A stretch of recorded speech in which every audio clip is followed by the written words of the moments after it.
Bueno, si les parece, vamos a dar parte a la última actividad del día de hoy de nuestro coloquio.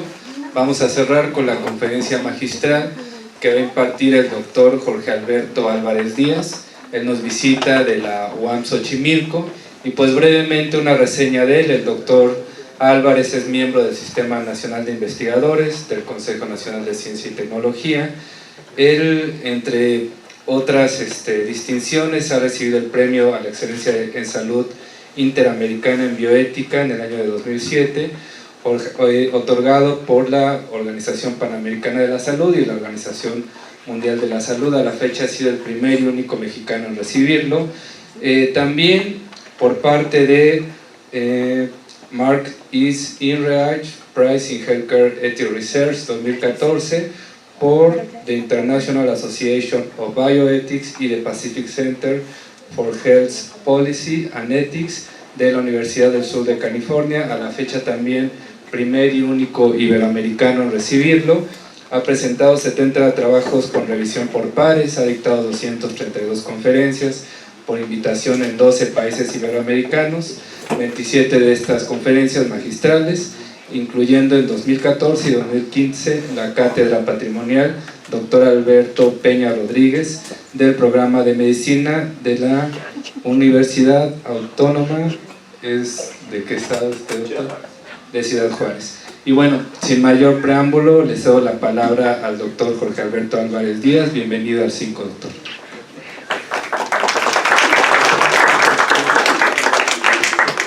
Pues muy buenas tardes. Después de escuchar la charla anterior, a todas y a todos, no sé si... ¿Se escucha mejor? Muy bien. No sé si lo dejo ahí o... pensaba yo en las ciencias con la charla anterior, hay ciencias sociales, hay antropología, y por allá pues es muy relevante esta distinción.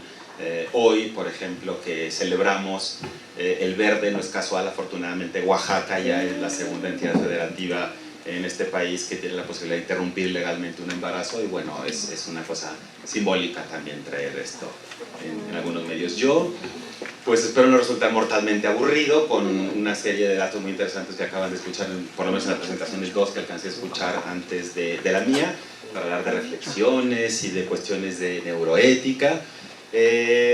Así que vamos a ver cómo nos va.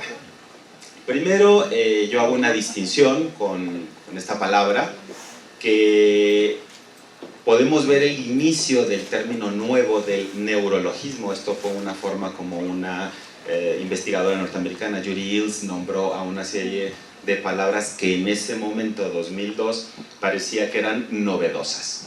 La neuroética era una de ellas, pero aparecía la neuroeconomía, había unos indicios de neuroestética, y hoy, comentaba con el doctor, pues ahora veo libros dedicados a neurooratoria, cursos por internet de neurocoaching, y ya estamos llegando a lo que dice pues una neurocientífica feminista, la doctora Rippon, ya son neurotonterías. Entonces, vamos a dejar las neurotonterías a un lado, vamos a tratar de centrarnos un poquito en algún uso un poquito más especializado del término. Y este neurologismo, este neologismo neurológico, que es como le llama Judy Illes, pues tiene su historia que es muy reciente. Le pasó una cosa muy parecida a lo que le sucedió a la bioética. El término bioética aparece en la literatura científica en 1927, y pues como disciplina solemos poner el inicio en la década de los 70. Hay un espacio en donde, bueno, el término no termina de cuajar muy bien dentro de la propia comunidad científica, no se entiende muy bien qué cuando se empieza a desarrollar, y luego ya toma su arranque en los 70. Bueno, la neuroética, hay veces y hay textos que dicen que empezó el 2002, y la verdad es que no. En 1973 tenemos a una neuropsiquiatra de origen alemán, fallecida el año pasado, la doctora Pontius, que escribe por primera vez en un artículo el término neuroethics, y además así con esa distinción con el guión. Ella en ese momento estaba discutiendo la problemática de someter a niños muy pequeños. Ahorita estaba escuchando esto que decían hace rato. Claro, yo estaba de pie acá, no tenía nada mejor que hacer, y estaban charlando acá y hablaban de los comités de ética. Y cuando escuchaba al doctor hablar de las intervenciones con niños, claro, yo que trabajo en comités, pues se le paran a uno los pelos y las señales por todos lados para ver qué está ocurriendo con esos niños, ¿no? Ella en ese momento... ¿Perdón? Para empezar nos aburrimos. Pues probablemente desde la perspectiva adultocéntrica a lo mejor es aburrido, pero habrá que ver ellos cómo lo están viviendo, no lo podemos saber del todo en un determinado momento, ¿no? Entonces, esta mujer estaba criticando en ese momento la estimulación temprana que a finales de los 60s y principios de los 70s se estaba haciendo con niños muy pequeños para ver si podían tener una maduración en su evolución previa a la que se suponía que tenía que ser. Ella dijo en ese artículo que eso era un problema de neuroética. Le responde el autor de aquel trabajo, no profundiza más qué está queriendo decir con el término neuroética, tampoco es una cosa que se cite fuera de ese campo.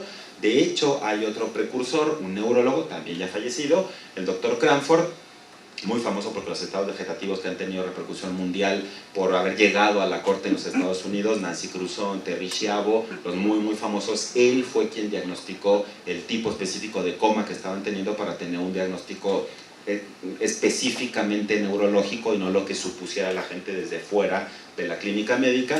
Y él escribe en este año un artículo en donde dice que pues, la necesidad de los comités de ética, así en general, es tan amplia y es tan grande que debería de existir en aquellos comités que analicen problemas relacionados con lo neurológico la figura de un neuroeticista.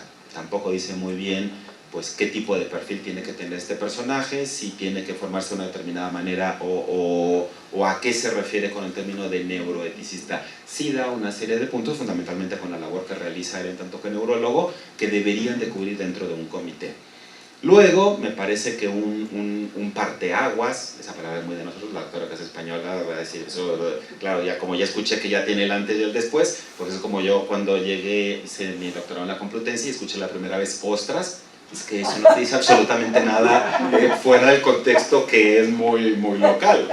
Bueno, en ese parteaguas que tenemos en el mundo filosófico, hay un antes y un después de la figura de esta mujer viva todavía, la doctora Patricia Churchland, que escribe en 1989, el mismo año de este artículo, un libro que se llama Neurophilosophy, y ustedes lo abren y parece más, le podría haber puesto perfectamente Neurophysiology, y se llama más o menos lo mismo. Ella dice, tiene un planteamiento súper interesante, súper retador para la filosofía y también para la ciencia misma, que lo que hasta ese momento, hasta 1989, se habían denominado como estados mentales, que en realidad eso no existe. Que lo único que existen son estados neuronales y que una vez que podamos comprender perfectamente cómo funciona el sistema nervioso, entonces podríamos darle un nombre específico a aquello que no podemos entender en este momento.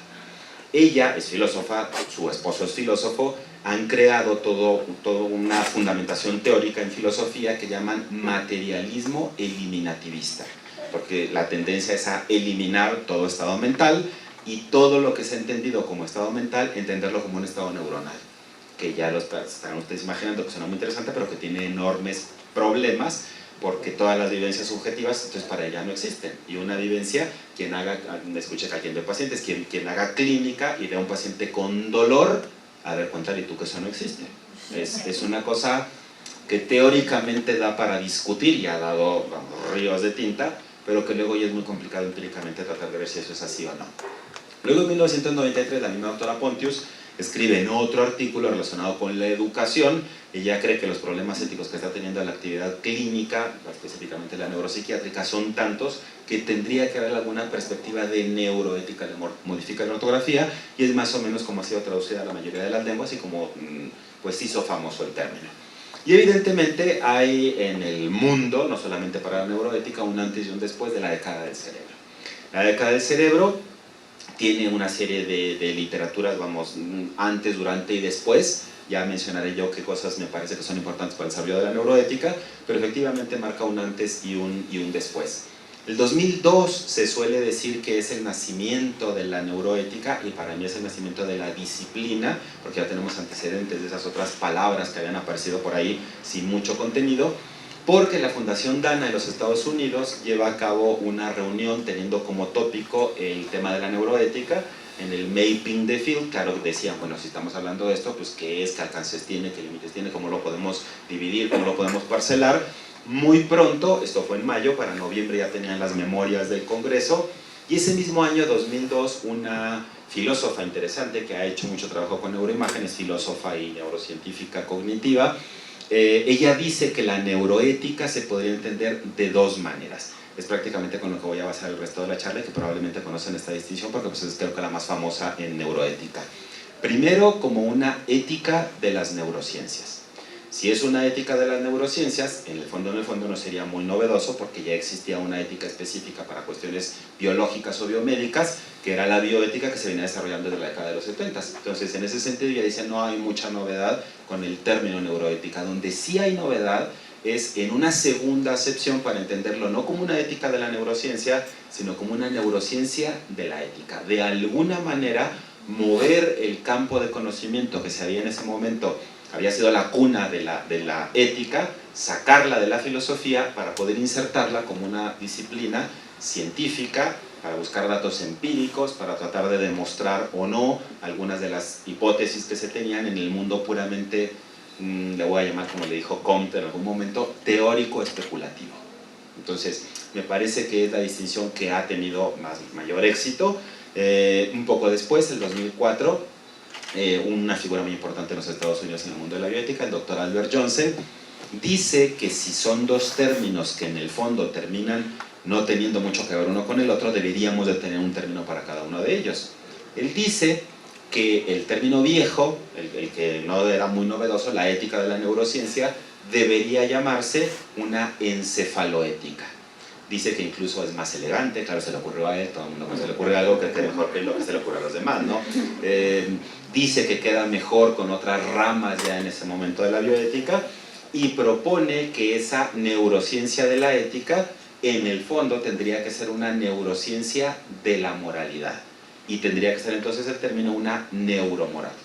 La verdad que esto de encefaloética y neuromoral, pues prácticamente nada lo ha recordado más que haciendo un poquito de historia del término de nacimiento de la disciplina, pero yo creo que hay que tenerlo un poquito como telón de fondo porque cuando uno lee en la literatura el término neuroética, se mueven indistintamente en estos dos niveles y además es una cosa muy problemática hablar de la ética de las neurociencias y ver qué meto o no meto en el consentimiento, a hablar de una base biológica para la moralidad humana. No tiene como mucho que ver una cosa con la otra y si no hacemos la distinción, pues parece que estamos hablando de lo mismo.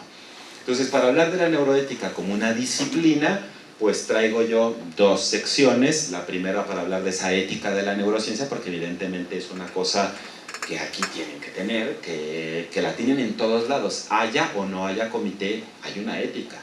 El problema es que cuando no hay estas figuras que ni siquiera legitiman, sino que más bien objetivizan y administrativan el trabajo. Yo trabajo mucho en comités de bioética y la mayoría del trabajo se hace mal.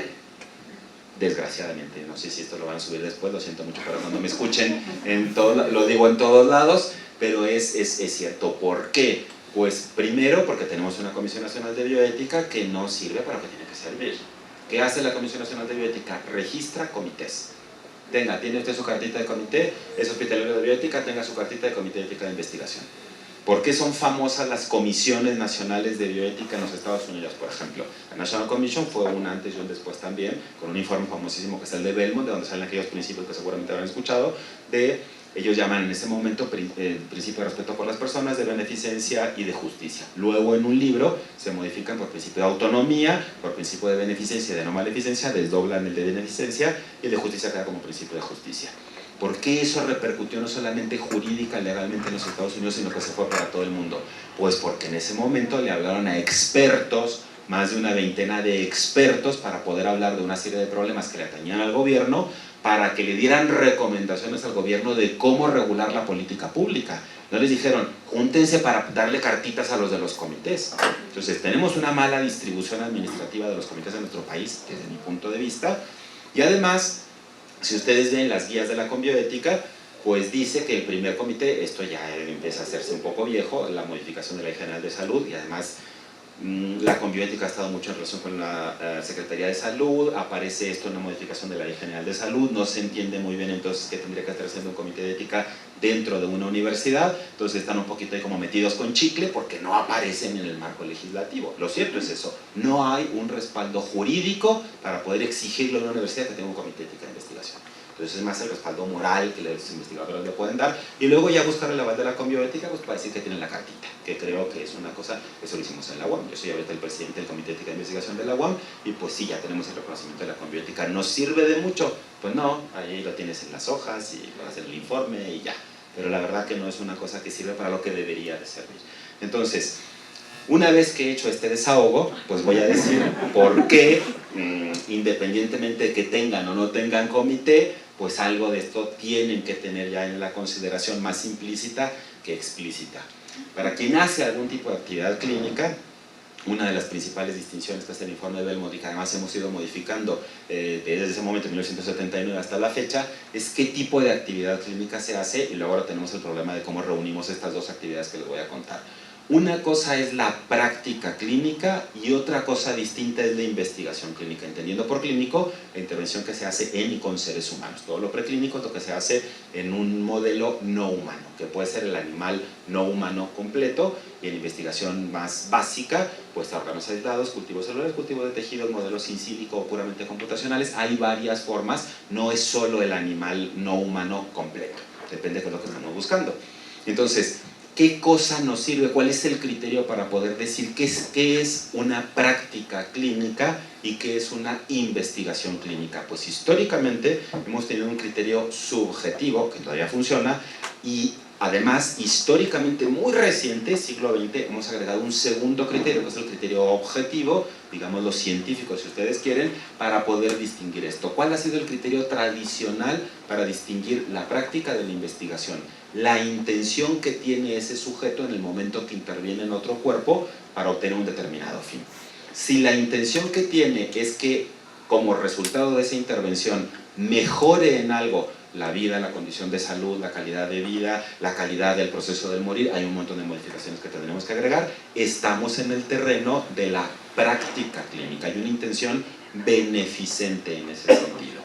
Si la intención que se tiene no es directamente de causar un beneficio, sino que la intención es de aumentar el conocimiento, no mi desconocimiento subjetivo, que eso lo hizo el médico hipocrático y lo sigue haciendo el médico clínico actualmente, y que cualquier personal de salud que haga clínica, el sentido viejo, el sentido antiguo de un médico, porque es lo que tenemos por 24 siglos y hasta el siglo XIX se agregan otras profesiones en salud, no es una cosa de discriminación, ahora que estoy hipersensible con estos temas en ese sentido. ¿Cuál era la intención que se tuvo toda esa historia? De causar un determinado beneficio para el sujeto. ¿Podía causarse un perjuicio? Sí, pero como una cosa secundaria. Para no causar ese perjuicio de forma secundaria a esa intención de causar un beneficio, el médico hizo toda la historia un pequeño experimento cada vez que hacía una intervención clínica. Entonces, el sentido viejo de decir que el médico es muy experimentado es ese. No quiere decir que haga investigación. Es una otra forma de entender el término experimento. Experimento científico da otro tipo de categoría, no para resolver mi desconocimiento subjetivo, sino el desconocimiento objetivo o intersubjetivo, si ustedes quieren. Entonces, el otro criterio que tenemos, además de la intención, es el que se agrega en el siglo XX, la validación del proceso, del procedimiento que se está aplicando en ese otro cuerpo. Si lo que estoy aplicando en ese otro cuerpo es un proceso que previamente ha sido validado por medio de la investigación, entonces estamos en el terreno de la práctica. Yo le puse ahí medicina basada en la validación, que no existe el término, se habla mucho de la evidence-based practice de los 80s para acá, y luego ha habido un montón de problemas, no es lo mismo lo que en inglés significa el término evidence de lo que significa evidencia en español, hablando de los términos, estamos hablando de lo mismo pero no estamos diciendo lo mismo. El problema de cuándo y cómo tenemos que reunir esa evidencia científica para poder aplicarla a la clínica, el problema que tenemos en las últimas 2 décadas a nivel teórico y a nivel práctico ha existido siempre. A nivel teórico es, bueno, estos datos, ¿cómo los hago llegar acá? Si la investigación me dice qué es lo que se debe hacer, ¿cómo los hago llegar del otro lado?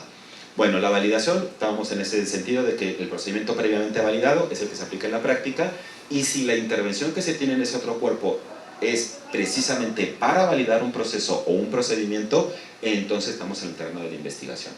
Luego entonces, con esta distinción, si lo que aplico en el cuerpo de otro ser humano ha sido previamente validado y es para causar un beneficio, estoy en el terreno de la práctica.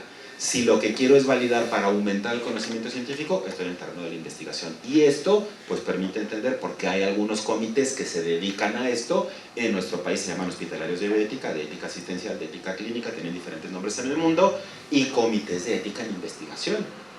Tiene sentido utilizar esta terminología y tiene sentido las distinciones, porque no es lo mismo que un clínico tenga un problema con su paciente a que un investigador tenga el problema de enfrentarse al sujeto de investigación. Estamos hablando de roles distintos.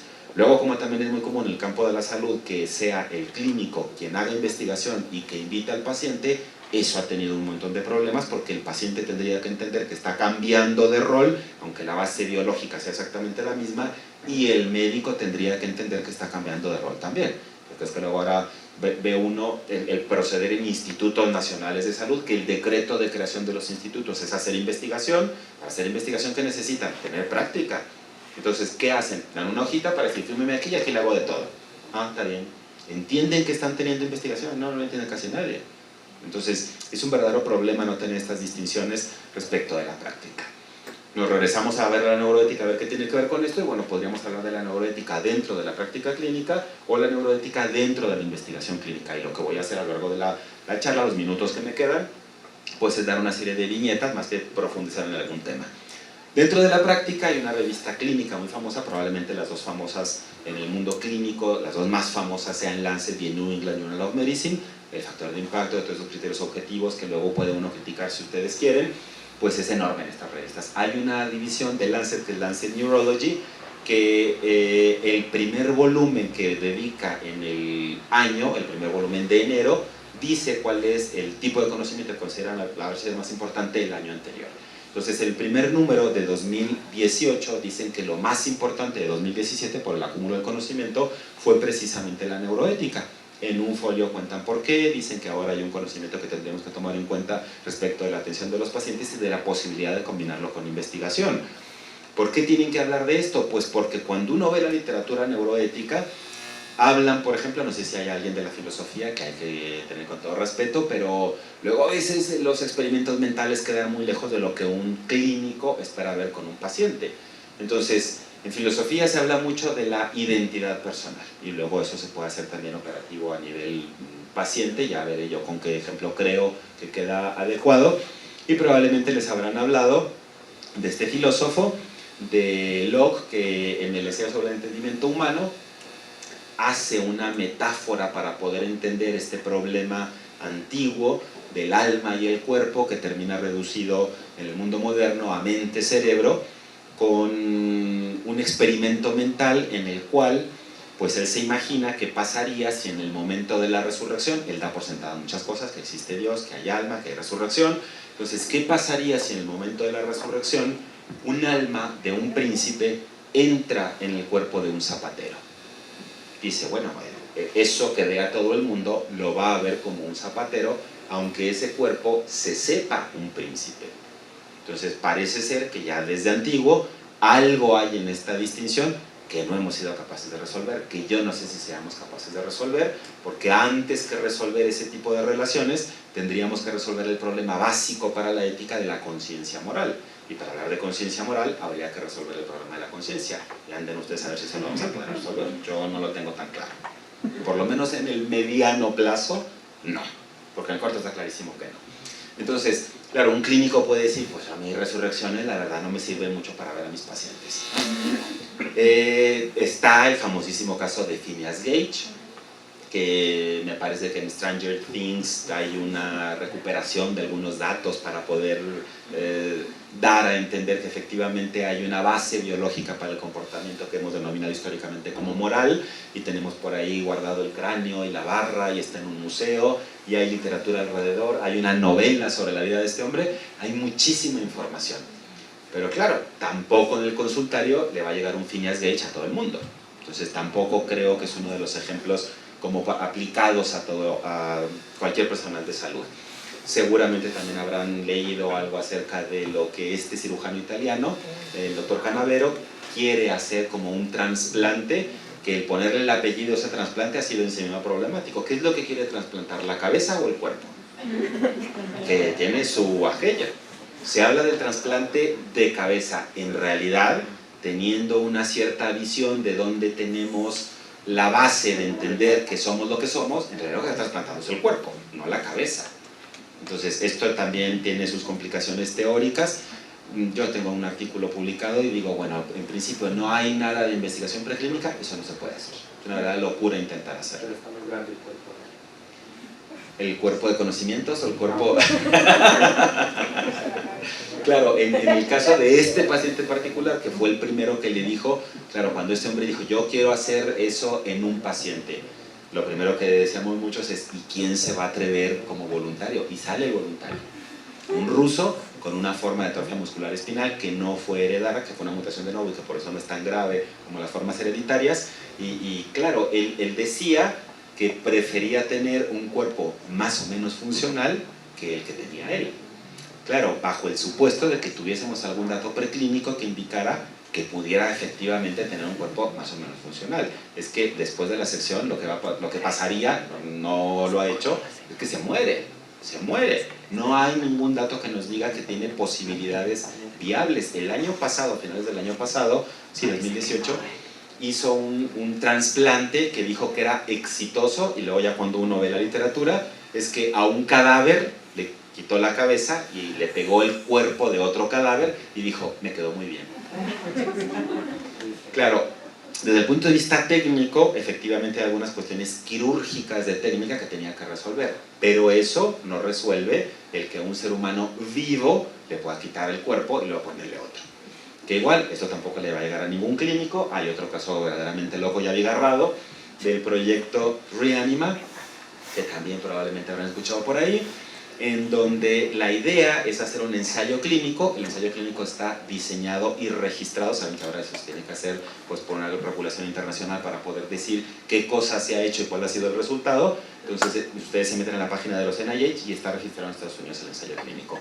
Para intentar que, pues el nombre ya dice bastante, que un sujeto en muerte encefálica no traumática se le haga una serie de intervenciones que tienen que ver con electroestimulación, con una serie de péptidos intratecales, con una serie de intervenciones que suenan más a ciencia ficción que a otra cosa, porque tampoco hay ningún tipo de dato preclínico que diga que esto puede resolver el problema, para por lo menos, ahí son un poco más humildes, por lo menos revertir eléctricamente los criterios que en este momento tenemos como muerte encefálica. Sabemos que la muerte históricamente ha sido la muerte cardiopulmonar, y del 68 para acá pues hay unos nuevos criterios que se agregan, no es que desplacen a los otros, pero agregan el criterio de muerte encefálica para el criterio de muerte del individuo. Entonces ellos lo que suponen es que con esta intervención pues podrían revertir ese estado, y claro, tendría que dar entonces una nueva discusión para ver qué estamos entendiendo por muerte del individuo. Primera cosa que empieza a hacer, ya todo esto que les dije es raro. Ya no puedo uno decir, mira, qué interesante, ya le suena mal. Luego cuando uno ve que el ensayo clínico lo registran en Estados Unidos para que lo hagan en la India, dices, no. O sea, ¿con qué ética me dice usted que el comité de ética aprobó aquello? Por eso mi crítica a muchos comités, no solamente en el país, que hay muchos que hacen cada barbaridad. Cuando le han preguntado al CEO de la compañía, él dice, no hay ningún problema ético, esto está muy bien para la ciencia. Entonces también hay que ver un poquito lo que a veces se habla de la sensibilidad moral para poder distinguir por lo menos un problema ético, porque no podemos hablar de problemas si nadie distingue el problema. Todos estos ejemplos pues han salido por ahí y probablemente se alejen de lo que un clínico puede ver en la cotidianeidad.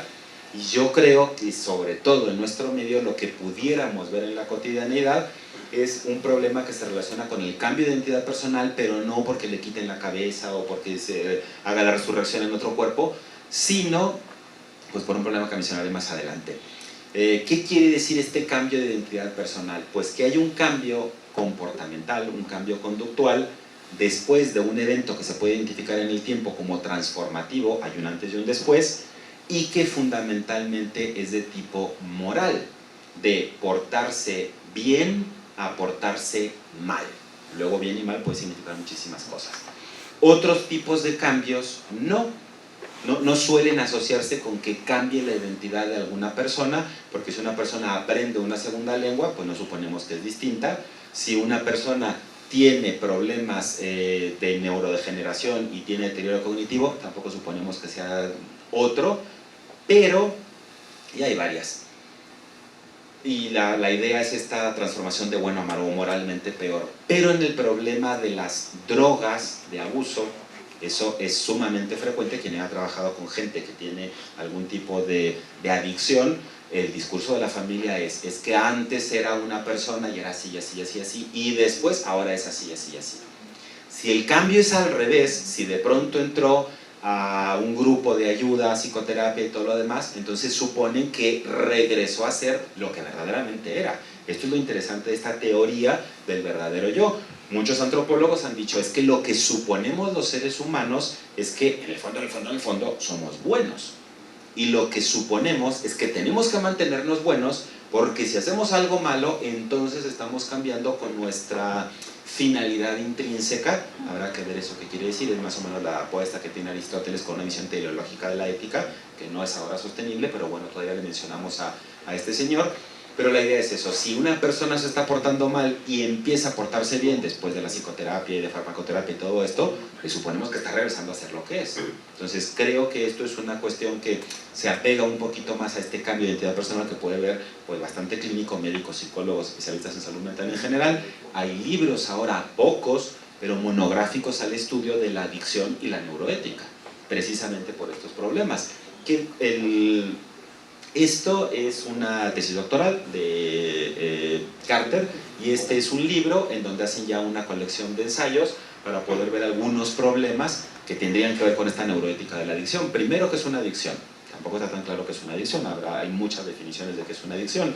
Hablan de la neurobiología de la adicción, entonces, este es el índice, son los capítulos, el tratamiento neurobiológico, la autonomía, la adicción y el bien público es un problema enorme, el poder determinar si alguien es autónomo o no.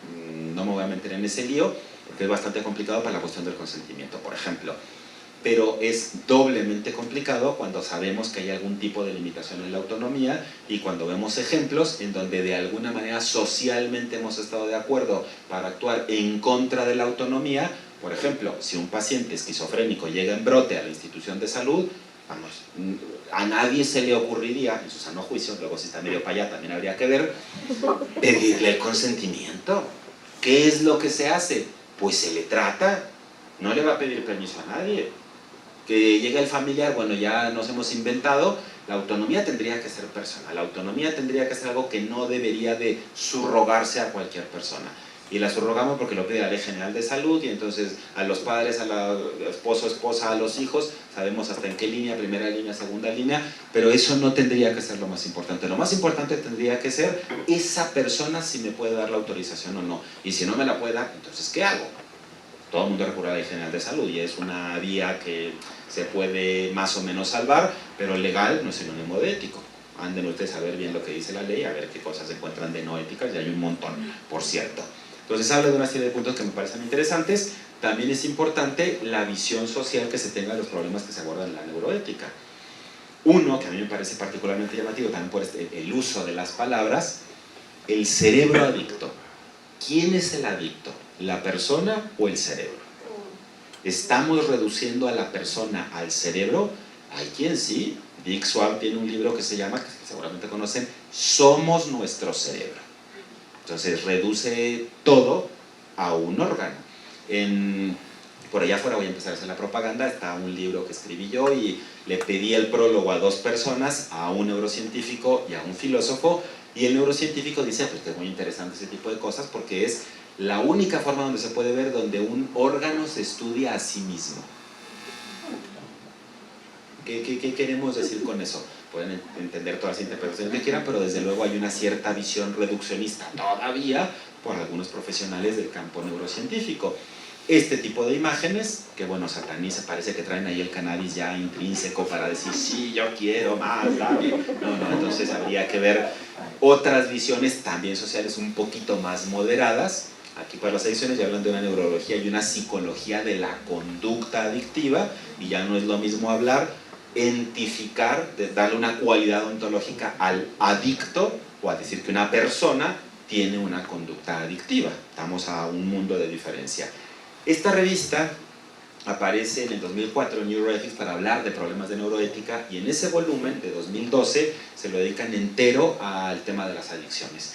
Y ahí hacen una serie de críticas, unas a favor y otras en contra, de la postura que tiene este hombre, ya es un profesor jubilado en el Reino Unido, el Dr. Lewis, que tiene muchos estudios interesantes respecto de las emociones, y que tiene 2 libros que son fundamentales. Este, en donde dice explícitamente que la adicción no es una enfermedad, que lo que tendríamos que tener es otra visión de la adicción para poder tener una vía distinta de poder tratar a la persona que tiene una adicción. Y además lo dice no solamente como neurocientífico que se ha dedicado al campo de las emociones, sino la dice como una persona que se enganchó a todas las drogas que se encontró en su camino. Entonces es una visión que a mí me parece interesante resaltar, pues porque tiene esta visión desde dentro y desde fuera, esta primera y esta tercera persona que tanto se maneja. Dejaría ahí el tema de la neuroética y la práctica clínica para ver también 2 o 3 viñetitas de la neuroética en la investigación clínica.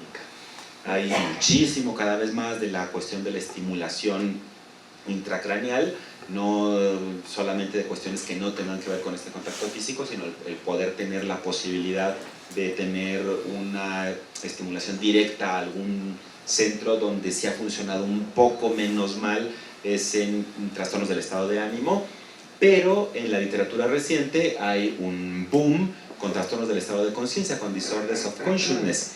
Y en este artículo lo que se dice es que, vamos a ver, si no hay ninguna literatura que diga que aquello puede servir, entonces ¿para qué seguimos haciendo investigación en este sentido? El hecho de tener antecedentes preclínicos, es decir, en animal no humano y otro tipo de modelos, para poder intervenir con seres humanos, nos debería de dar una orientación para que si tenemos antecedentes en seres humanos que digan que alguna intervención no sirve, pues no seguir haciéndola. Un problema, creo, ahora voy contra nosotros, quienes vivimos el mundo de la academia, me preocupa a mí particularmente los libros de metodología de la investigación, porque hay más de uno ahora, que dicen, el objetivo de investigar es publicar. Es el colmo de la perversión. El objetivo de investigar es aumentar el conocimiento científico. Luego ya la publicación debería ser un reflejo. Pero claro, quien sea tesista y haya buscado a X persona, porque eso lo encuentra uno en casi todo el mundo, ves 3 artículos que tienen un título que parece que no tiene nada que ver, pero algo se relacionan, y los lees y dicen lo mismo. Entonces esto de darle 3 o 4 vueltas a la misma idea en 3 o 4 artículos, creo que es parte de la perversión de esto que hemos generado, no solamente en nuestro país, en el mundo, y en nuestro país también. Porque para todo el mundo que sea SNI, ¿qué hacemos cuando llenamos el CVU? Pues como ahí tiene que verse la productividad y te cuentan el número de recursos humanos formados, porque ya somos personas, somos recursos humanos, es una cosa espantosa. Y te cuentan cuántos artículos tienes, y luego ya empiezan también a matematizar que si el factor de impacto y aquello y no sé qué tanto, y en ciertos campos, por ejemplo, hay mucha gente relacionada con estos temas que estudia filosofía. Un filósofo, para tener una idea publicable, pues bueno, se suelen citar algunos. Kant, para escribir la crítica del juicio, duró 12 años sin publicar nada, para escribir un libro. Claro, hay un antes y un después de la crítica del juicio, no todos vamos a ser Kant, hay que tenerlo claro también. Pero es una forma como de ver que no se puede cuantificar exactamente igual en todos los campos. Y aunque haya áreas dentro del SNI y todo lo demás, la verdad que los criterios son muy similares. Son cuantitativos y son con un número de productos. Y luego ahora te piden las citas. Y claro, ¿qué tal que muchas de esas citas dicen, es que este artículo es una porquería? Pero te citan. Claro, no hay ninguna valoración cualitativa de por qué te están citando. Entonces, bueno, esto a propósito de que de la cita, yo tengo aquí para repartir parejo, entonces, es parte de aquello de que no sea tan aburrido lo que les quiero contar. Esto en relación con los trastornos del estado de conciencia. Y luego nos podemos ir de plano a la ciencia ficción. Que ya teniendo el término de ficción, pues yo creo que deja de ser un poquito ciencia.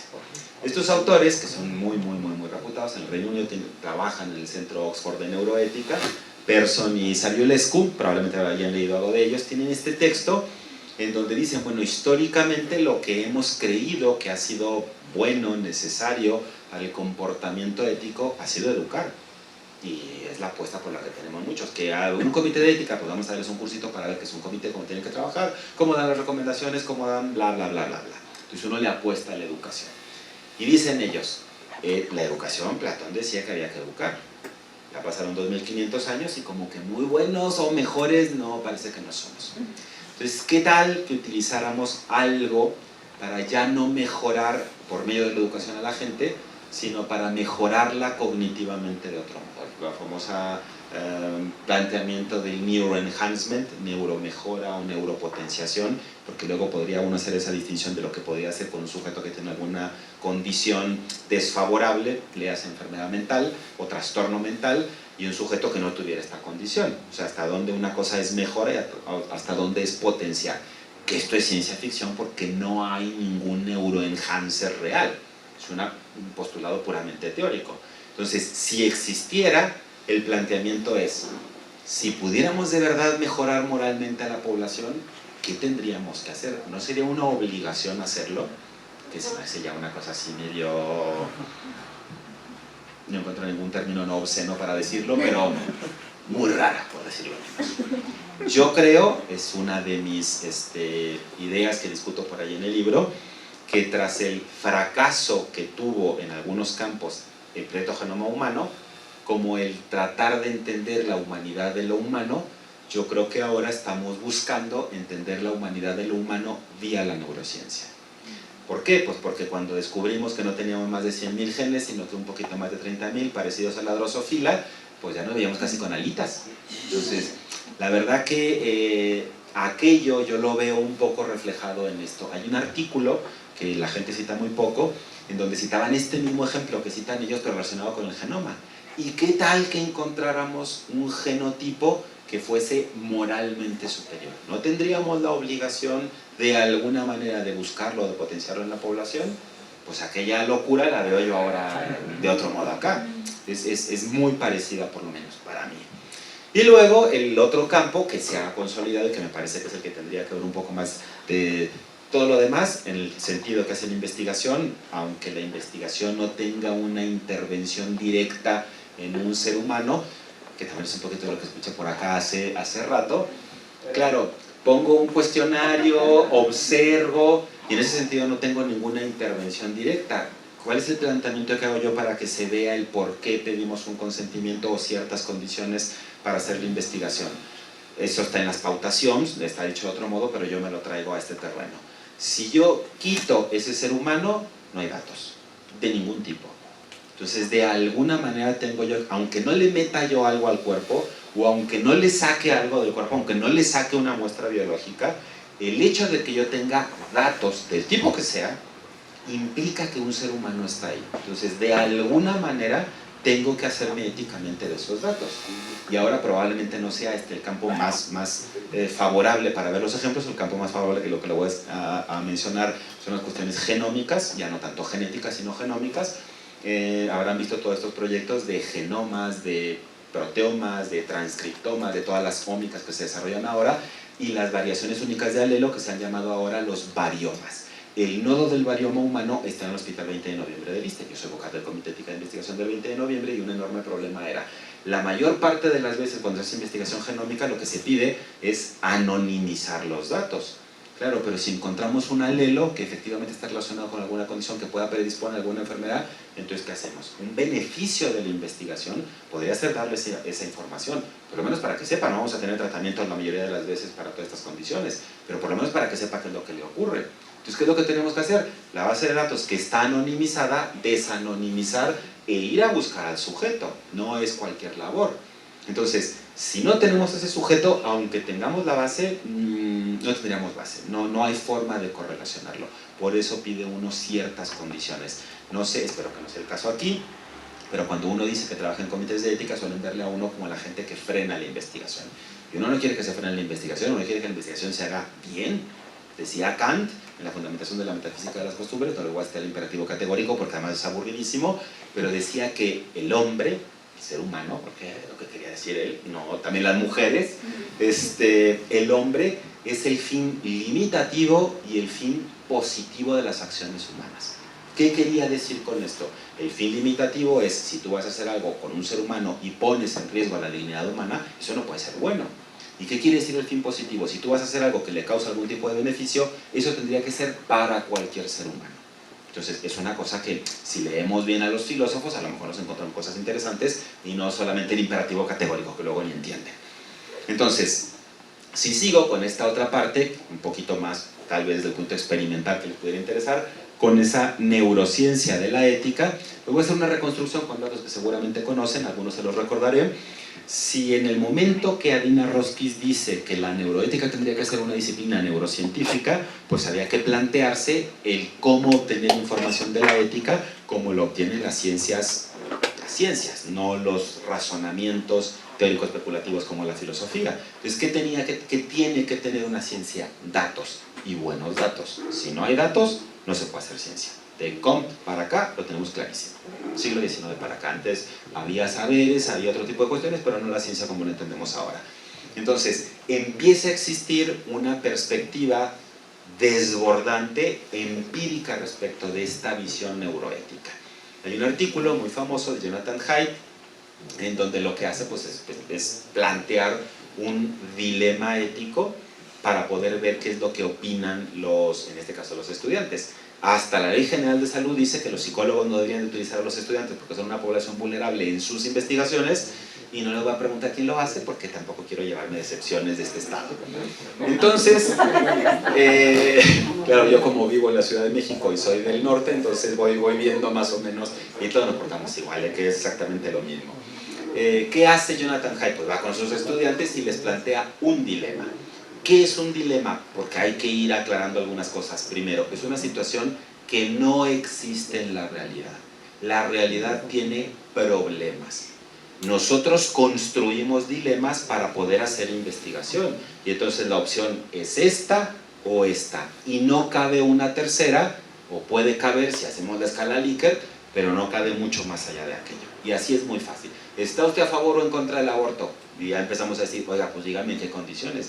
¿Y está usted a favor o en contra de la eutanasia? Pues dígame en qué condiciones. Pero para hacer investigación, aunque sea de mercado, el dilematizar, el poner dos opciones, es bastante más sencillo, bastante más operativo. Entonces es lo que se hace. ¿Cómo construyó el dilema este hombre? Pues pone como ejemplo a una pareja de hermanos, a Julie y Mark. No se sabe de dónde van porque dice que se van a París. Es de suponer que viven en Estados Unidos. En ese momento él vivía en Illinois, ahora ya no, vive en Nueva York. Y dice, bueno, cuando llegan a París, pues el ambiente social, su relación de hermanos lo encuentran tan bonito, tan fascinante, que dicen que a lo mejor tener relaciones sexuales les acerca más. Entonces, como saben que eso puede tener algún tipo de consecuencia, hacen un razonamiento para ver cómo pueden evitar todas las consecuencias negativas de aquello. Ambos van a usar método anticonceptivo, entonces no va a haber ningún problema ni de infecciones ni de embarazo, no lo van a repetir después, no se lo van a decir a nadie, nadie se va a enterar porque nadie les conoce, y pues de esa manera suponen que la relación que van a tener no va a ser algo negativo, sino que al contrario les va a unir más. Entonces, cuando este señor le pregunta a sus alumnos, ¿qué es lo que les pregunta? ¿Ustedes creen que se portaron bien o que se portaron mal? ¿Y qué creen que les contestaron los alumnos? Si ya conocen el artículo, saben que dijeron mal. Y cuando pasa a la siguiente fase, que es preguntar por qué se portaron mal, oiga, es que pues mire que los trastornos recesivos, que no sé qué, no, es que no van a tener hijos, tienen doble protección. Oiga, pues es que lo pueden repetir, no, ya se pusieron de acuerdo. Es que se van a enterar, no se lo van a decir a nadie. Entonces, desmontando todas las posibilidades que se les podían decir, los chicos terminaban diciendo, pues yo no sé por qué, pero se portaron mal. Pues una cosa interesante. Él, a partir de estos datos, dice, bueno, hay autores, varios en el siglo XX, que son los que él directamente critica. Tenemos aquí la línea con Piaget, con Kohlberg y con Turiel, en donde han analizado empíricamente la moral como una labor, no meramente, pero sí casi fundamentalmente como una construcción cognitiva.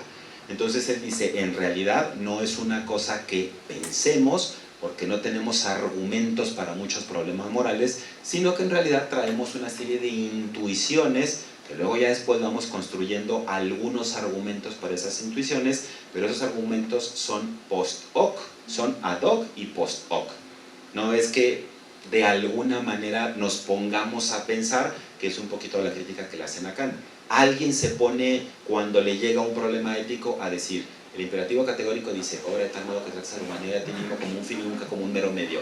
Lo que yo quiero hacer coincide con el imperativo, entonces voy a obrar de modo correcto. Lo que yo quiero hacer no coincide, voy a obrar de modo incorrecto, entonces no lo hago. No, ¿verdad? Es una cosa bastante abigarrada el suponer que tenemos que pasar, como decía Kant, todo por el imperativo categórico. Entonces él hace una crítica a esto y desde entonces, muy temprano, 2001-2002, se decanta por una visión intuicionista de la moralidad. Luego habrá que ver qué está entendiendo un psicólogo cognitivo por intuición, porque no es lo mismo lo que en filosofía se ha entendido por intuición. Otra vez volvemos al tema de las palabras. ¿Qué se ha entendido por intuición? Pues intuición, ver, viene de un verbo deponente que es intueor, que es ver, en latín. Entonces habría que ver la tradición filosófica que entiende por intuición, y hay diferentes maneras de entender la intuición, y qué se ha entendido en la psicología cognitiva por intuición. Porque, repito, no es lo mismo. Si además de los datos de cuestionario y de cuantificar las respuestas, se mete una técnica, pues las cosas parece que van mejor. Y eso fue lo que hizo Joshua Greene, que seguramente conocen sus trabajos, pioneros desde 2002, su tesis doctoral iba en ese sentido, y que toma otro dilema, un dilema que ha estado muy trabajado desde los 60 con Philippa Foot, una filósofa que fue de las primeras que dijo, bueno, la ética sí nos ha dicho un montón de tradiciones muy bonitas y muy interesantes, pero eso que han dicho los filósofos coincide con lo que dice la gente, y es de las primeras que empieza a hacer estudios de los que se llaman empíricos en ética. Luego la bioética dio algo que llaman algunos autores un giro empírico en los 90s. Una cosa es lo que se diga de la eutanasia, pero vamos a ver los médicos que piensan de la eutanasia, las enfermeras que piensan de la eutanasia. Una cosa es la ética teórica y otra cosa es la ética práctica. Entonces esa visión de tratar de ver qué es lo que dice la gente y no lo que dice la teoría filosófica, la toma con una línea de parte de Philippa Foot, que pasa por Judith Jarvis Thomson y por Peter Anger para el dilema famosísimo que todos conocen del tranvía. Entonces, hace el planteamiento del dilema del tranvía, hace el segundo planteamiento del dilema del puente peatonal, y no solamente le pregunta a la gente qué es lo que deberían de hacer, si desviar por medio de la palanca al tranvía o tirar a la persona para que el tren choque contra él, el tranvía choque contra él y que no arrolle a los otros que tiene por acá, sino que además de ese planteamiento de cuestionario para cuantificar respuestas, lo que hace es reunir la imagen por resonancia magnética funcional. Y no solamente les plantea un dilema, les plantea 59 dilemas en este famoso artículo, y hace la primera aproximación cuantitativa con neuroimagen en el análisis de dilemas morales, dilemas de la construcción artificial, pero que nos ayuda para medir. Ese mismo año, por eso el 2002 fue una fecha como muy señera para la disciplina de la neuroética, se reúne pues, con Jonathan Haidt, que era otro que estaba pensando cosas similares a las que encuentra él, y empiezan a tratar de mapear cuáles son las regiones que en diferentes estudios coinciden en que se activen en la resonancia magnética funcional o no, dependiendo del dilema que se les plantee. Recordarán ustedes que a partir de entonces hay una distinción en estos dilemas de los dilemas personales y los dilemas impersonales, que con los dilemas impersonales es mayor la actividad cortical y con los dilemas personales es mayor la actividad subcortical, en términos muy gruesos. En términos de tiempo, los dilemas impersonales toman menos tiempo para poder llegar a una resolución y los personales toman más tiempo. Entonces, esto es una cosa que ha sido de lo que se ha repetido en muchísimos estudios, hagan lo que hagan. Es decir, independientemente de cuáles dilemas planteen, de cuál lengua se haga, eso es una cosa muy interesante. Este es un grupo brasileño, el grupo del doctor Jorge Moll, en donde dice, bueno, lo que tendríamos que ver, y a partir de ahí tendríamos que repensar también, es que no en todas las investigaciones podemos ver el mismo tipo, las mismas regiones y en la misma frecuencia de activación de estas regiones. ¿Qué es lo que supone él? Pues primero que podemos tener ruido en el momento en que estamos aplicando la técnica. Siempre tendríamos que ver qué posibilidades tenemos de eliminar el ruido. Segundo, si además de esa posibilidad del ruido podemos pensar que tendríamos que reflexionar qué es lo que estamos viendo, si tenemos la neuroimagen y me dice que una serie de regiones se activan, ¿qué quiere decir eso? Hemos terminado diciendo que hay correlatos. Y no solamente en neuroimagen, en muchas cuestiones científicas en salud, los correlatos se tienden a interpretar por los propios profesionales, estoy hablando de la prensa que eso ya se va por otro lado, pero por los propios profesionales como relaciones causales. A como está ocurriendo esto al mismo tiempo que esto, pues entonces ahí está el centro o los centros que tienen que ver con la moralidad. Y luego hay una reconstrucción de esto a través de circuitos neuronales por un grupo italiano, en donde dicen, bueno, efectivamente lo que sabemos nos lleva a pensar que hay regiones que son cruciales, que son claves, hay otras que necesitamos también, pero de alguna manera parece ser que ahí hay algo. Yo no voy a decir que ahí está la moralidad, porque me parece una reducción muy grande, pero efectivamente, para quien trata de decir que no tiene nada que ver la biología con la ética, que es muy común con los filósofos piensan que es una cuestión pues, puramente teórica y constructiva. No todos los filósofos, hay filósofos de todo tipo, pero muchos, pues sí, si quitamos el encéfalo humano, no hay ética. Un perro no tiene ética, un gato no tiene ética.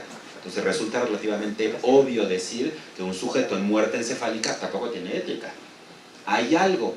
¿Hasta dónde da para que ese algo genere la contribución que tiene que dar para la ética? Eso no lo tenemos para nada claro. Sabemos que está ahí, sabemos que es una condición necesaria, pero como dicen los filósofos, no suficiente. Tiene que haber otra cosa como la exposición a la cultura, que también tiene que ver con los sistemas morales. Luego ya cuando esto empezó a diversificarse, yo dije, para mí esta es una idea mía, que hay diferentes maneras de haber entendido los hallazgos que estoy ahorita resumiendo de una manera brutal, y yo creo que hay diferentes planteamientos que yo he llamado algunos neuroreduccionistas. Yo considero que en el neuroreduccionismo hay una combinación de neuroesencialismo y neurodeterminismo. No existe la libertad, todo está determinado por los potenciales de acción que describió Libet, entonces aquí nadie puede escoger absolutamente nada. Es una manera de entenderlo. ¿Quién puede decir eso con la ética? Gazzaniga. En este libro Gazzaniga dice textualmente, la ética está en el cerebro. Hay normas que están inscritas y que han sido de alguna manera seleccionadas por la evolución, y por eso la ética es un producto de la evolución. Y él pone, no solamente dice eso, sino que además pone ejemplos y dice no matar. Claro, si decimos que el pH del organismo normal va de 7.35 a 7.45 y que arriba o abajo estamos en una condición que llamamos acidosis o alcalosis, eso es puramente evolutivo. Es así. Las arqueobacterias funcionan en un pH cercano al neutro. Además yo doy clases de eso en la universidad, entonces me lo sé muy bien. ¿Qué es lo que quiere decir este señor con que la norma está ahí? Si la norma está ahí, entonces ¿por qué la gente mata? ¿Qué ocurre a nivel neurobiológico para tener una norma y actuar en contra de esa norma? Tampoco dice cómo está inscrita la norma. Él dice que ese es un ejemplo. Yo creo que hay muchísimos ejemplos en donde no podríamos ver que hay muchísimas excepciones como para suponer que no está inscrito en la biología. En la biología está inscrito la presión arterial, la frecuencia cardíaca, la frecuencia respiratoria. Todas las constantes biológicas están inscritas en la biología. A ver qué ser humano me aguanta con 500 de frecuencia cardíaca. Ninguno. Ninguno. Entonces, ¿qué quiere decir este señor? Pues habrá que ver qué es lo que quiere decir y pone otros ejemplos que no voy a seguir criticando porque estoy a punto de que se me acabe el tiempo. Luego tengo otros autores, Tom Boller y Selim Berker, que yo creo esto pasa mucho en filosofía. Tenemos a un idealista como Platón y luego tenemos a un realista como Aristóteles, y así son una serie de fluctuaciones en la historia de la filosofía. Entonces a estos yo les llamo neuroescépticos. Estos dicen, no, la neurociencia nada le tiene que decir a la ética, es un campo aparte. La ética que va con la cuestión de las normas no tiene que hacer caso ni de ningún estudio, y menos de cuestiones empíricas. Eso le corresponde puramente a la ética normativa. Me parece que es una reacción en contra de suponer que la norma está inscrita neurobiológicamente. Y luego hay otro grupo de autores, y aquí se diversifica un montón la cosa, que yo llamo neurocríticos, y en estos neurocríticos pues no están ni en un extremo ni en el otro extremo, sino que dicen, bueno, los datos de la neurociencia los tenemos que tomar de alguna manera, y en el alguna manera es donde vamos a ver las diferencias. Unos dicen que se tienen que tomar en un sentido, otros en otro sentido. Está el libro de Moral Minds de Mark Hauser, que además ha sido una persona que ha investigado bastante con modelos de animales no humanos, que ahora parece mal hablar de él, porque seguramente conocen el tema de que sus tesistas de posgrado dijeron, es que este señor está cuchareando los datos y además nos está obligando a que digamos lo que él dice, no lo que estamos encontrando experimentalmente. Entonces le abren una investigación por mala conducta científica, lo encuentran culpable y lo echan de la universidad. Entonces es una de las fortalezas que tenía el libro de Hauser, pues eran los datos en los que experimentalmente se había basado. Cuando uno le rasca, efectivamente los artículos que encontraron que sí había tenido la mala conducta para falsear o para modificar los datos que había encontrado, no los cita en el libro. Entonces yo creo que hay cosas rescatables en el libro todavía que tendríamos que repensar. ¿Qué fue lo que le pasó a él? Pues hay gente ahora que se pone a estudiar, habrá que ver neurobiológicamente qué ocurre con la gente que incurre en mala conducta científica. Hay un perfil más o menos común. Es gente joven, es gente sometida a presión. Nuestro sistema es bastante opresivo en ese sentido, y además es gente que quiere sobresalir de algún modo. Entonces, si metemos esto, es un caldo de cultivo perfecto para que cuchareen lo que se pueda. Hombre, claro, lo dice el doctor porque está joven y los tesistas también. Los que ya estamos un poquito más para allá, ya no es tanta la presión de la edad. Ya en una cierta edad lo que quieres es encontrar una buena idea para seguir de ahí en adelante, no tanto inventarte los datos o decir de otra manera lo que ya habías dicho. Uno mismo empieza, creo, a hacerse más crítico en ese sentido porque creo también tendría que ser una ganancia de la edad. La edad no trae solo cosas malas, también trae cosas buenas.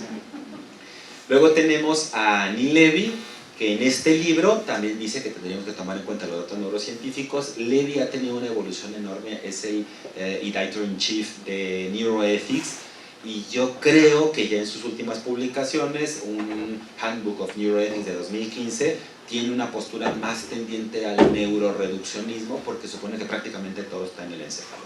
No lo dice de esa manera, pero más o menos lo da a entender. Entonces creo que se ha ido moviendo en el tiempo en este sentido.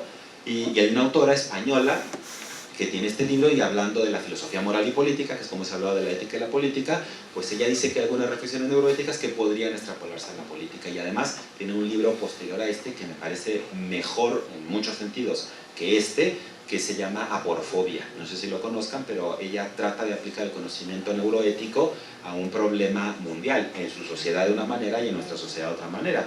Ella dice, cuando llega alguien de fuera, no te molesta que sea extranjero. No es cierto que existe la xenofobia. ¿Qué es lo que te molesta? Te molesta que sea pobre.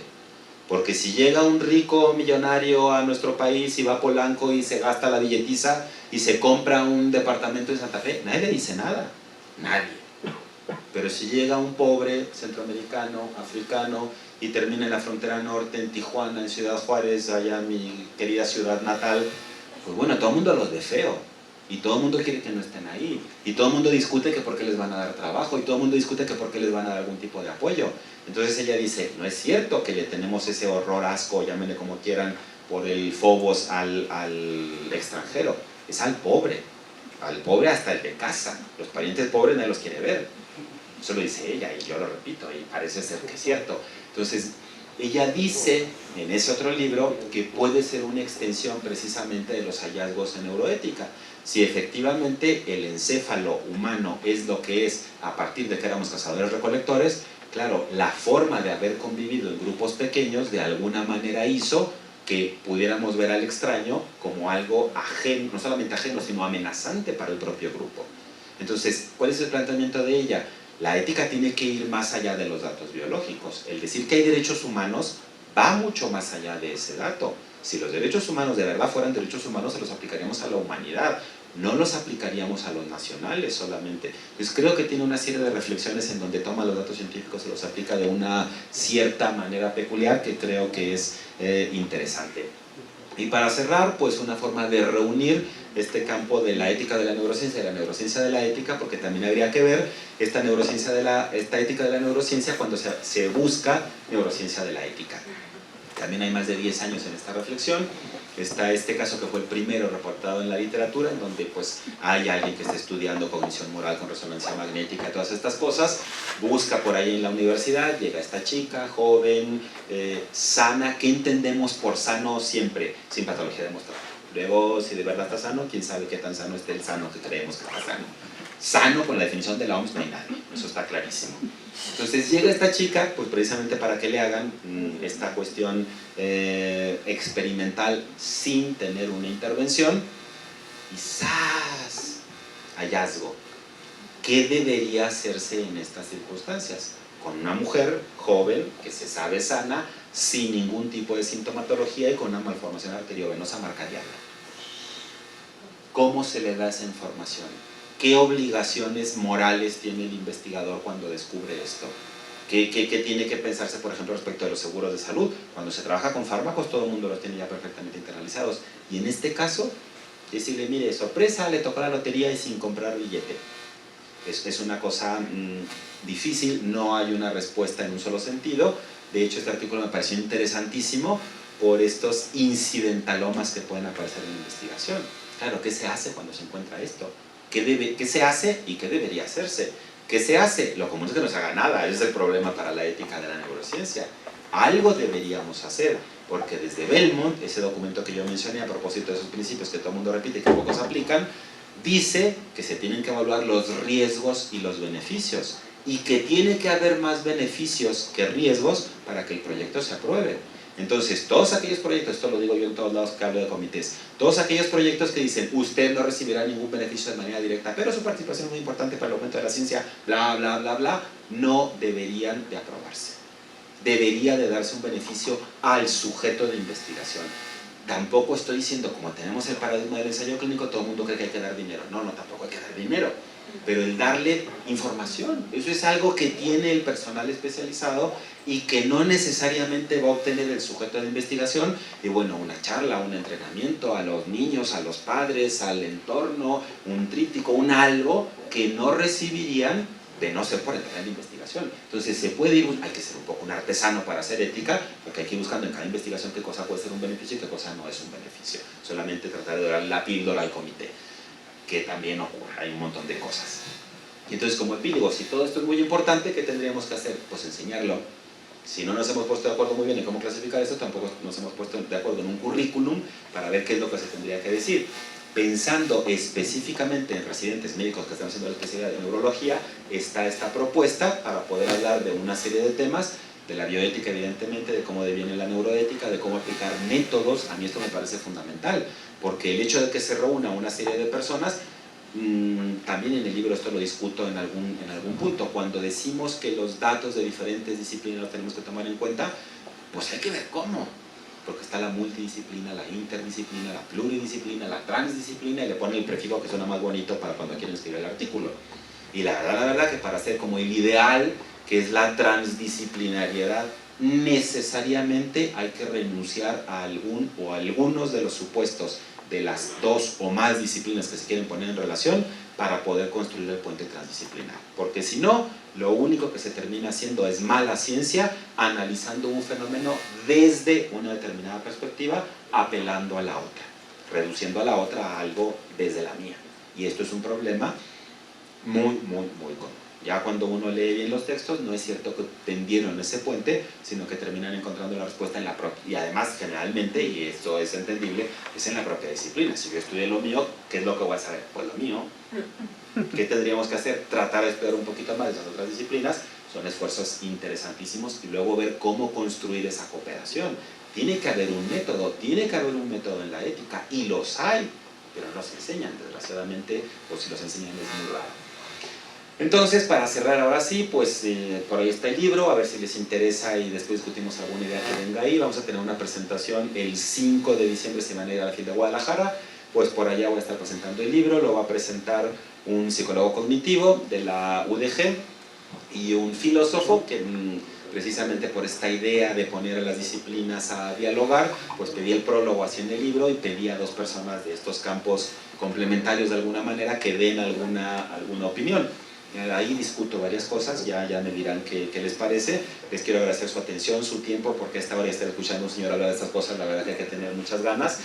A la organización y en específico, pues a los profesores Maldonado y Hernández, que son quienes han estado pendientes de qué le falta, está perdido, no está perdido, sí, ya estoy perdido, por dónde me voy, cómo llego, porque yo había llegado antes a otro sitio y ya me ubicaron bien cómo era esto. También dedicárselo al amor de mi vida, porque todo el tiempo que le robo a mi hija, pues lo comparto con gente maravillosa como ustedes, pero luego es un reconocimiento. El libro se lo dedico a ella, pues porque precisamente hay que tener un cierto grado de egoísmo quien se dedica a la construcción del conocimiento en la rama que sea, para dedicarse a escribir, porque es tiempo que no se comparte del mismo modo, ni en cantidad ni en calidad con los seres que uno ama. Y pues muchísimas gracias por su atención.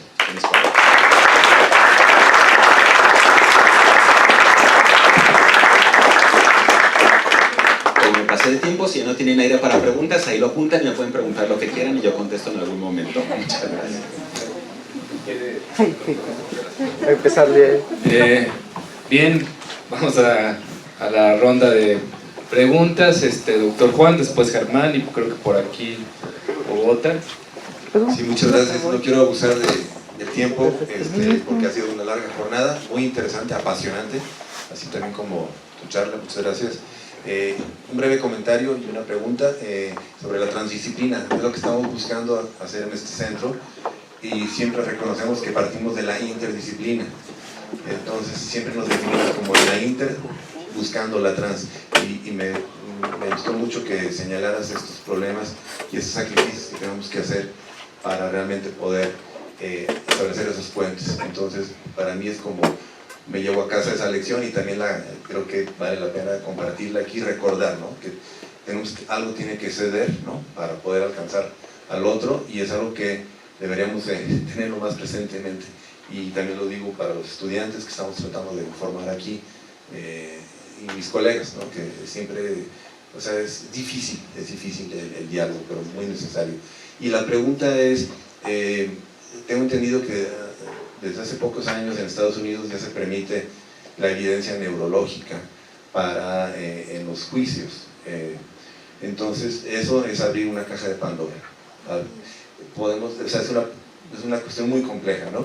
Pero así como, si tienes alguna respuesta muy brevemente, de si podemos, de alguna forma, yo pienso que al abrir esa cajita de Pandora tenemos que realmente pensar, entonces, todo nuestro sistema legal, ¿no? y jurídico de otra forma. Porque si tú naces con una deficiencia neurológica, entonces no eres culpable, no eres responsable. Y podemos ir todavía más lejos. Sin daño neuronal podemos también culpar las condiciones materiales de vida, ¿no? Para tener ahora un ponchis, ¿no? O un asesino que tiene 14 años y ya ha matado no sé cuántos, ¿no? Entonces también podemos desresponsabilizar al individuo y eso nos obliga a ver qué estamos haciendo como sociedad y como gobierno. ¿Tienes algo que decir al respecto? Lo más breve que pueda, que ya ven que la brevedad no se me da. Efectivamente depende del estado, porque como son una federación también, no todos los estados no lo aceptan de la misma manera. Hubo un evento en la UNAM, un simposio sobre neurobiología de la moral, luego organizado por filósofos, y nos llamó mucho la atención que llegaron 3 doctores en derecho penal buscando esto, una respuesta a qué es lo que podemos hacer desde el derecho acá, en donde eso desde luego no está ni siquiera considerado de lejos, pero si ya pasó allá, de algún modo va a llegar en otra circunstancia. Yo creo que nos falta muchísimo para tratar de incorporar, así de amplio. ¿Por qué? Pues porque efectivamente la biología algo tiene que decir y regularmente se ha tendido en la tradición filosófica a asentar la responsabilidad en el entender cognitivamente lo que se está haciendo, y si hay algo que nos ha reflejado esto es la gente que tiene problemas en el manejo de las emociones. Es decir, esa figura que tampoco está muy bien escrita, que es el psicópata entiende perfectamente qué es lo que se le está diciendo y qué es lo que está diciendo, pero moralmente no procesa eso que hemos llamado emociones morales igual que todo el mundo. Como el Dr. Lecter, ¿no? Ajá. Que también con las cuestiones sociales, este debate con la película del nuevo Joker, si va a ser como el impulso para el varón blanco que se ve amenazado en sus privilegios y luego va y mata a todo el mundo, sí creo que es muy fácil el deslizarse a cualquier sitio que no queremos llegar, aplicando mal un conocimiento que seguramente en algún momento podremos aplicar, pero nos falta mucho todavía efectivamente para entender primero cómo estamos manejando la responsabilidad a nivel ético y legal, y si eso de alguna manera lo podemos evaluar para que tenga un peso con la neurociencia a favor o en contra. Gracias por la charla. Yo creo que se abarcaron muchos temas que valen la pena, ¿no? Estar reflexionando sobre ellos. Acá nosotros estamos interesados también sobre estos aspectos de la moral y hemos conversado ahorita afuera. Bueno, Juan me da un poco la pregunta, pero más o menos va en ese sentido y un comentario, ¿no? Mi comentario es, no hay que olvidar que cuando uno, la perspectiva esta antropocéntrica e individualizada sobre la moral, tiene una larga inercia filosófica y bueno, muy antropocentrista, ¿no? No hay que descartar primero que hay que diferenciar entre moral y ética. No son lo mismo, o sea, uno no se comporta de manera ética. Lo ético lo hace un comité de ética o de bioética. Nosotros en el mundo natural, en el mundo social, nos comportamos moralmente. Y finalmente, incluso las normas o las reglas o las leyes, las decidimos cumplir o no moralmente. Eso es un asunto individual, ¿no? Por un lado, creo que vale la pena hacer esa distinción. Después hay que considerar que en términos de la evolución de la moral, uno tiene que considerar no solo no al individuo, esta perspectiva atomista, sino a los grupos, ¿no? Esta perspectiva que mencionabas ahorita, doctor, sobre la neuropolítica, que es esta autora española, no sale de ahí. Ya Darwin la había propuesto en uno de sus libros, ¿no? El asunto de dónde viene lo moral, y lo moral viene de lo social, ¿no? Si leemos bien a Rousseau, que es una de las lecturas que tienen mis alumnos, ahí está el contrato social, y el contrato social es fundamental, y no solamente es un contrato explícito, es un contrato implícito, ¿no? Entonces habría que considerar justamente que lo social es, lo moral es fundamentalmente social, y de ahí justamente lo que mencionaba sobre el asesinato. ¿Qué es asesinato? Asesinato es a un miembro del grupo, no a otro grupo, ¿no? Por eso no está penalizada el homicidio, al menos en otros grupos, por un lado. Y por otro, vale la pena considerar que todos estos trabajos que hacen estos colegas sobre utilizando dilemas para preguntarse sobre la moral, no reflejan la perspectiva moral antropológica en realidad. Son datos sesgados que se hacen en campus universitarios. Entonces no nos dice en realidad nada sobre la moral, nos dice muy poquito sobre la moral.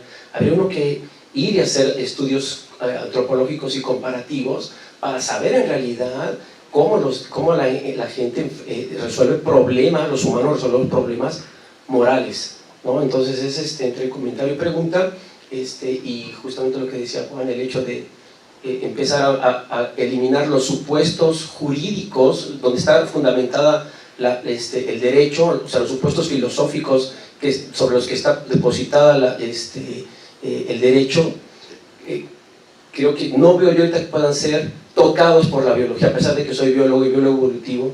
Entonces no creo que deban ser tocados, pero es el supuesto de libertad, de conciencia y de igualdad.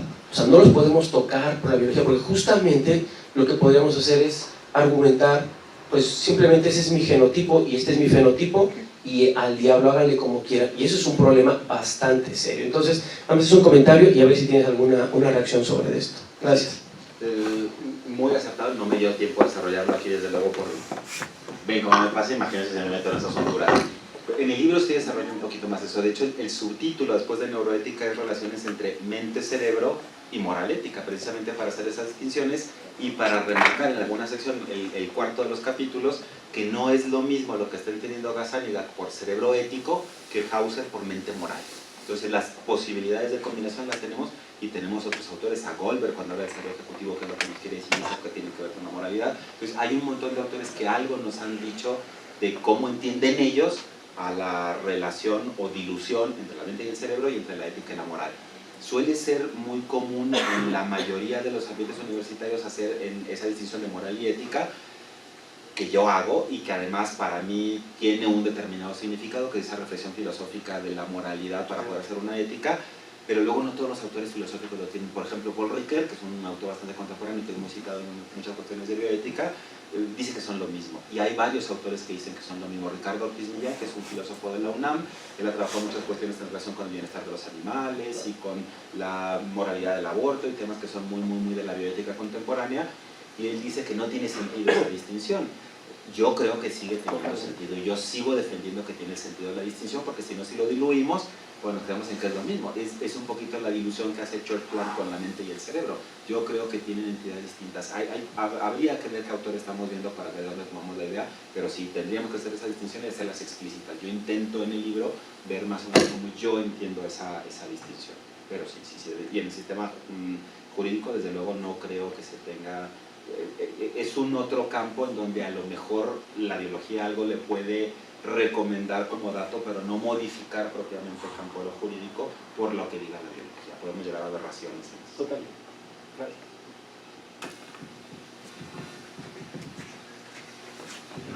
Gracias, doctor, muy interesante. Me interesa su reacción sobre las clínicas de reasignación sexual.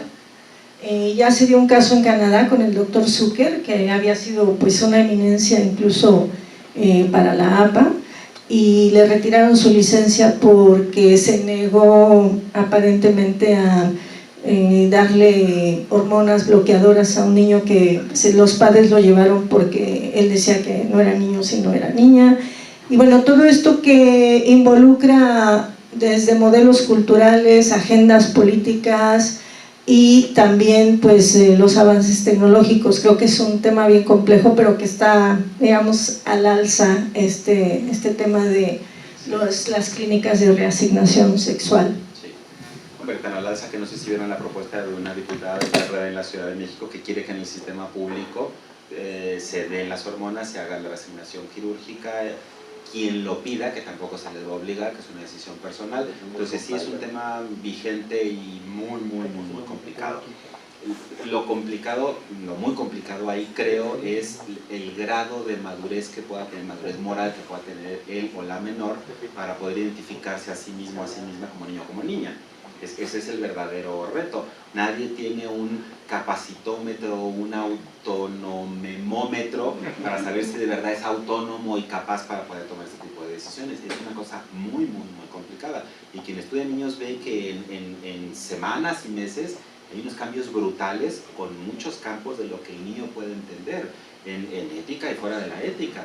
Entonces yo creo que el gran reto es poder identificar desde esta visión adultocéntrica que tenemos de la salud, del sexo y del género, cómo se puede identificar ese tipo de datos en un menor. Ese es el gran reto. Yo no le veo ningún problema en las personas adultas. Ahí es una cuestión que tendría que ver con la decisión personal y todo lo demás. Pero sí tendríamos que ver en los menores de qué manera evaluarlo. Y la verdad es que por estos cambios es difícil de evaluar. Efectivamente hay algo en lo biológico, pero luego también dependerá de la influencia cultural para ver cómo se va a expresar eso que tenemos en lo biológico. No es lo mismo, no sé, voy a poner un ejemplo bastante abigarrado, pero mi hija tiene una prima, mi sobrina es exactamente la misma edad. Mi hija nació el 15 de noviembre, mi sobrina nació el 2 de diciembre. Y han crecido pues casi juntas, el ambiente familiar es el mismo, la cultura de mi hermana y la mía, bla. Pero claro, yo me divorcié de su madre y la cosa estuvo bastante tortuosa y nos metimos en un pleito legal por la guardia y custodia y luego se la llevó y no la pude ver y la demandé y fue un verdadero terror aquello. Porque además el derecho está constituido de modo patriarcal. ¿A quién le tocan los menores? A las mujeres. O sea, los hombres que somos, unos discapacitados para cuidar y violadores. Entonces, ¿cómo nos van a dar a nosotros a un niño? Lo digo así, ahora ya lo puedo decir, pero es que cuando a mí me entrevistaba Trabajo Social para ver ¿y dónde va a dormir su hija? Pues en una cama, ¿qué quiere que le diga? Pero claro, la idea estaba por ahí de trasfondo. Y mi hermano casado con su esposa de toda la vida, la familia, Telerín, común, no voy a decir normal porque no sé si sea normal aquello, yo veo normal mi proceso de divorcio a pesar de lo tortuoso que haya sido, y claro, o sea, yo veía cuando eran pequeñas, mi sobrina estaba perdida en el planeta y mi hija tuvo que madurar muchas cosas por lo que estuvo expuesta socialmente también. Entonces, claro que algo hay en lo biológico, pero eso también va a ser muy difícil de evaluar en un niño, en una niña, a qué ha estado expuesto para poder identificarse. En sexualidad solemos decir que a los 3 años, entre 3 y 4 años, hay identidad sexual y orientación. Entonces, antes es una cosa muy complicada, en ese momento es una cosa complicada de evaluar, luego habría que ver cómo lo evaluamos si ustedes gustan, y después, porque no le hacen caso al niño y a la niña, si ya tiene más o menos constituido aquello. Ahí el problema a lo mejor no son los menores, sino los adultos que no le quieren dar el tratamiento a los menores. Hay problemas a diferentes niveles en diferentes momentos. Es efectivamente muy complejo y yo creo, espero que la neurociencia algo nos ayude porque hay mucho que decir en ese sentido.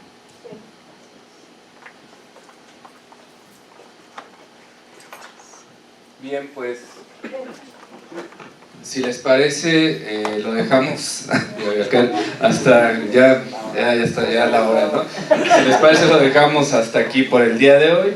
Le agradecemos mucho nuevamente al doctor Jorge Alberto Álvarez Díaz su visita aquí al 5, y pues bueno, los esperamos mañana nuevamente a partir de las 8:30 es el registro de asistencia, ya saben, para el segundo día de nuestro coloquio. Buenas noches y nos vemos mañana.